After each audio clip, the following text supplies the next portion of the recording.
अस्सलाम वालेकुम दोस्तों, रियल वर्ल्ड में आप सबको खुशामदीद। नाज़रीन ग्रामी, दुनिया में कुछ ऐसी पुरस्कार मखलूकात भी पाई जाती हैं जो दिखाई तो नहीं देती मगर इनके वजूद पर सब यकीन रखते हैं। मसलन फरिश्ते, जिन्नात, शयातीन, परियां और चुड़ैलें वगैरह। इन्हीं गैर मरई मखलूकात में से एक मखलूक बोना भी है। बोना इंसानों जैसे जिस्मानी खदोखाल रखने वाली एक पस्ता कामत या इंतहाई छोटे साइज की मखलूक होती है। कहा जाता है कि हजरत आदम अलैहिस्सलाम का वजूद तैयार होने के बाद जो गूंदी हुई मिट्टी बची थी उससे बोनों की तख्लीक हुई। अमूमन लोग पस्त कदोकामत वाले इंसानों और बोनों में कोई फर्क नहीं समझते और उन्हें एक ही चीज तस्वुर करते हैं, मगर दर हकीकत ये दोनों बिल्कुल अलग अलग मखलूकात हैं। बोने इंसानों जैसे जिस्मानी आजार रखने के बावजूद एक अलग और मुनफरिद मखलूक है। इनके कद चंद इंच तक ही होते हैं और ये अपनी बस्तियां जमीन की इंतहाई गहराइयों में, कुओं के अंदर, गारों में या दरियाओं और नहरों के वीरान किनारों पर बनाते हैं। इंसानों की तरह इनके यहां भी पूरा मुआशरती निजाम जैसा कि घर, गलियां, बाजार, बागात, इबादत गाहें और दर्स गाहें वगैरह मौजूद होती हैं। अल्लाह ताला ने बोनों को जेरे जमीन शायद इसलिए रखा कि वो इंसानों की दस्त बुर्ज से महफूज रह सके।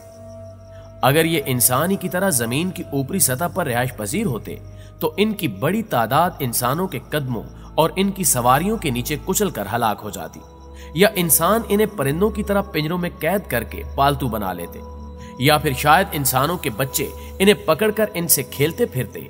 और ऐन मुमकिन है कि पालतू जानवरों की तरह बाजारों में बोनों की खरीदो फरोख्त भी हो रही होती। नाज़रीन ग्रामी, बोने हमेशा से ही इंसानों के लिए दिलचस्पी का बायस रहे हैं। सन 2009 में पाकिस्तानी मीडिया ने लाहौर में नजर आने वाली एक 4 इंच लंबी इंसान नुमा मखलूक का वाकया रिपोर्ट किया था।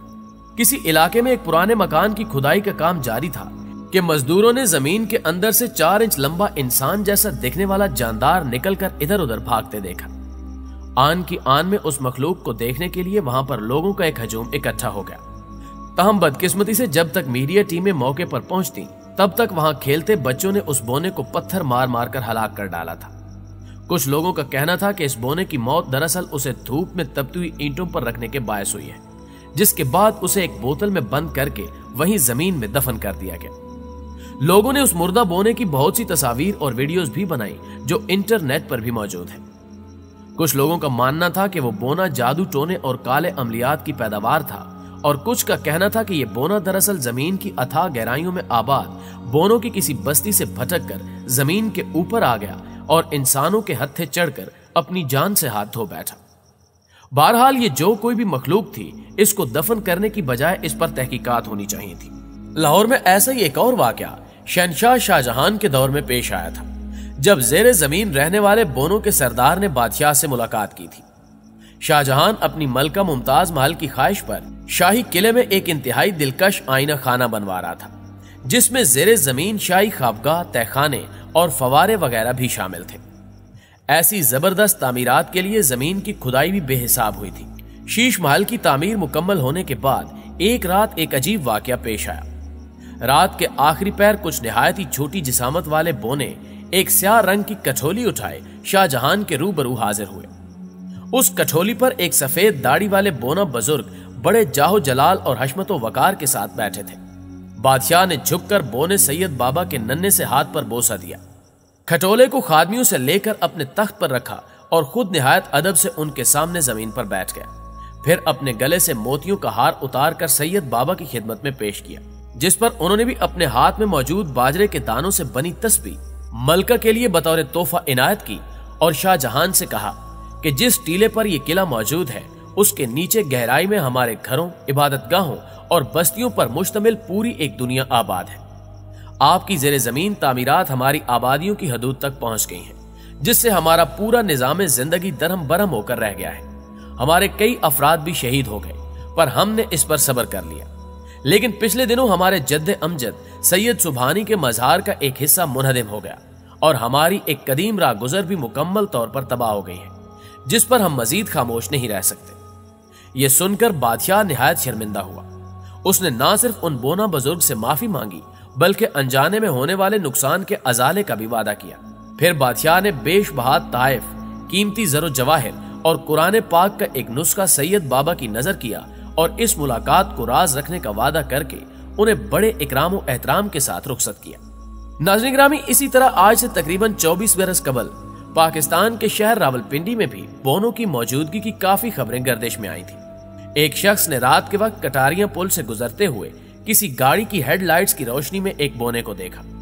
जैसे ही ये खबर शहर में फैली तो एक हलचल मच गई और मकामी शहरियों के अलावा मुल्क के दूर दराज इलाकों से आए लोगों की एक बड़ी तादाद उन बोनों को देखने के लिए कटारिया पुल पर हर वक्त जमा रहने लगी, जिसकी वजह से यहाँ हर वक्त काफी रश और ट्रैफिक जाम रहना मामूल बन गया।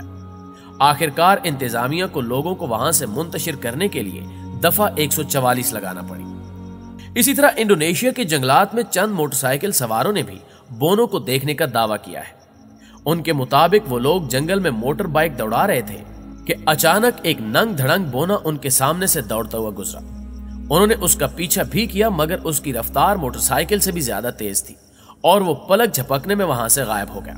माना जाता है कि बोनों का एक कबीला 5000 साल से इंडोनेशिया के जंगलात में आबाद है, मगर तलाश के बावजूद अब तक उनका कोई सुराग नहीं मिल सका।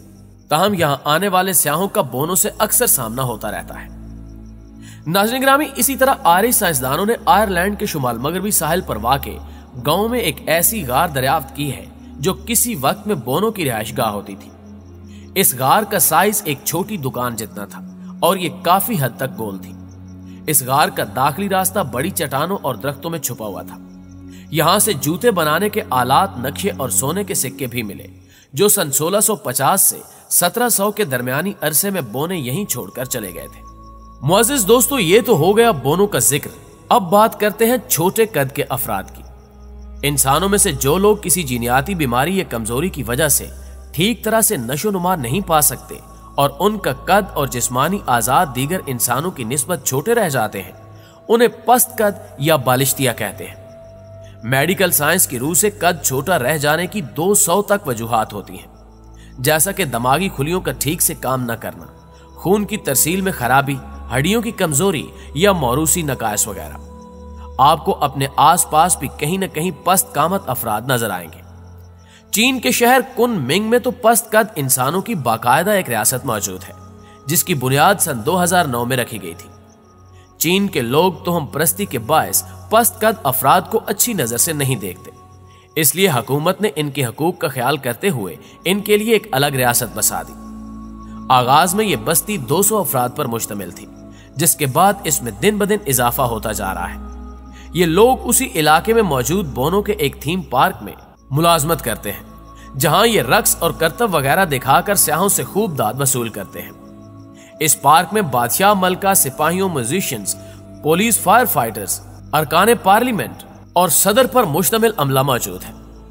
पार्क में प्लास्टिक से बने हुए छोटे छोटे मशरूम नुमा घर भी हैं, जो इस पार्क को पूरी रियासत की शक्ल दे देते हैं। यहाँ किसी नॉर्मल कद के आदमी को रहने की इजाजत नहीं है, हत्ता कि यहाँ पर कुत्ते भी छोटी नस्ल के पाए जाते हैं।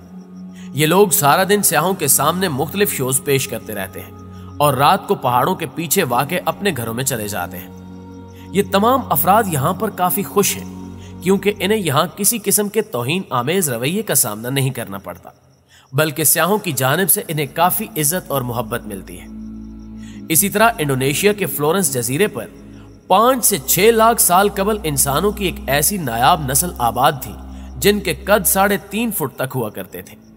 इन इंसानों को होमो फ्लोरेंस का नाम दिया गया है। इस नस्ल के इंसान पूरी दुनिया में सिर्फ इसी जजीरे पर आबाद थे। साइंसदानों के मुताबिक इस जजीरे की मिट्टी और आबो हवा में कुछ ऐसी खास बात है, जिसके बायस यहाँ आबाद लोगों और जानवरों के कद छोटे रह जाते हैं। आज भी इस इलाके के गिरदो नवा में आबाद लोगों के कद 4.5 फुट तक ही होते हैं। हत्ता कि यहाँ मौजूद हाथी का वजन भी महज 300 किलोग्राम और कद एक नॉर्मल इंसान के कंधे के बराबर होता है। अमेरिका के जंगलात में भी एक ऐसा इंसानी कबीला आबाद है, जिनके अफराद के कद 4 फुट से ज्यादा नहीं होते। इसी तरह ऑस्ट्रेलिया में भी निहायत छोटे कद के हामिल इंसानों के कबाइल पाए जाते हैं।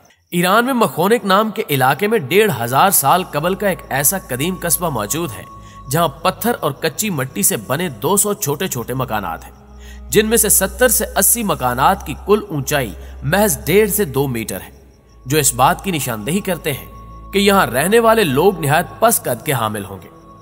मखोनिक के मौजूदा रिहायशी बिल्कुल नॉर्मल कदो कामत के हैं और उनका ख्याल है कि ये नन्हे मुन्ने घर स्याहों के लिए काफी दिलचस्पी का बायस बन सकते हैं। नाज़रीन गिरामी, दुनिया में कुछ पस्त कद अफराद ने काफी शोहरत और नामवरी भी हासिल की है, जैसा कि इंग्लैंड के अदाकार वार्क डेविस का कद सिर्फ 3 फुट 6 इंच है। फिर 3 फुट 9 इंच के अमरीकी अदाकार डैनी वुडबर्न, 2 फुट 8 इंच के वर्नी ट्राइवर और 4 फुट के केवी मैन भी इसी फहरिस्त में शामिल हैं। हांस वुगल 4 फुट 6 इंच के प्रोफेशनल रेसलर हो गुजरे हैं। जेम्स बस्टेड बर्तानिया के कम तरीन कद रखने वाले सियासतदान हैं। नेपाल के 1 फुट 9 इंच के चंद्री दांगी भी काफी मशहूर है।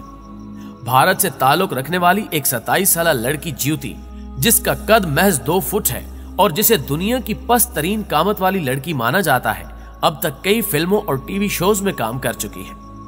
इसी तरह मारूफ पाकिस्तानी अदाकार जावेद कौजू भी कई फिल्मों और ड्रामों में अपनी अदाकारी के जौहर दिखा चुके हैं, जबकि मरहूम काजी सुल्तान पाकिस्तान के पस्त कद लेकिन इंतहाई मंजे हुए सियासतदान माने जाते हैं।